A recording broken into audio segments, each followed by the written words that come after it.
আমরা যদি ভগবানকে বা ঈশ্বরকে মন এবং বুদ্ধিটা অর্পণ করে দিতে পারি, তাহলে সেই উপাচারটাই হচ্ছে সর্বশ্রেষ্ঠ উপাচার, এবং সেই উপাচারের দ্বারা যে পূজা হচ্ছে সেটা হচ্ছে সর্বশ্রেষ্ঠ পূজা বা সর্বশ্রেষ্ঠ আরাধনা।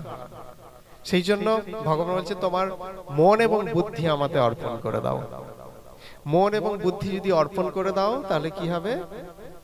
তুমি যেমন তোমার একটা কোনো জিনিস কোনো মিস্ত্রিকে দিলে, সে কি করলো, সে সুন্দর করে, ধরো একটা সোনার অলংকার, ঠিক আছে, বা কিছু একটা অলংকার, সেটা একটুখানি ময়লা পড়ে গেছে বা কেমন হয়ে গেছে, হ্যাঁ, সেটা তুমি যখন দোকানে নিয়ে যাবে, স্বর্ণকার কি করে দেবে, এমন সুন্দর করে পালিশ করে দেবে, সেটা আবার আগের মতো সুন্দর হয়ে যাবে। ঠিক সেরকম আমাদের মন এবং বুদ্ধি যদি ভগবানকে যদি আমরা নিবেদন করে দিই, তাহলে ভগবান কি করবেন?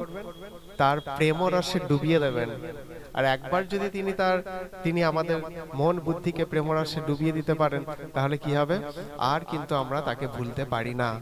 আমাদের জীবন চলে যায়, আমাদের সব চলে যায়, তবু আমরা ঈশ্বরকে ভুলতে পারি না। যেটা মীরাবাই করেছিলেন, রাজ ঐশ্বর্য তার কাছে তুচ্ছ মনে হয়েছিল। কারণ কি? তিনি প্রেমের স্বাদ পেয়ে গিয়েছিলেন বলেই তো, যে আমার কাছে ঈশ্বর প্রেম, কৃষ্ণ প্রেমটাই বড়, তোমার রাজ ঐশ্বর্য নয় রানা, তোমার ঐশ্বর্য, তোমার মণি মুক্তা, এগুলো আমার কাছে বড় নয়। সেই জন্য সবকিছু পরিত্যাগ করে তিনি কোথায় চলে গিয়েছিলেন?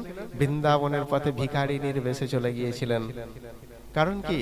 তিনি তার মন এবং বুদ্ধিকে প্রেম রসে ভগবানকে অর্পণ করেছিলেন, তাই সেটা ভগবান প্রেম রসে ডুবিয়ে দিয়েছেন। সেই জন্য ঈশ্বরকে সেটা নিবেদন করতে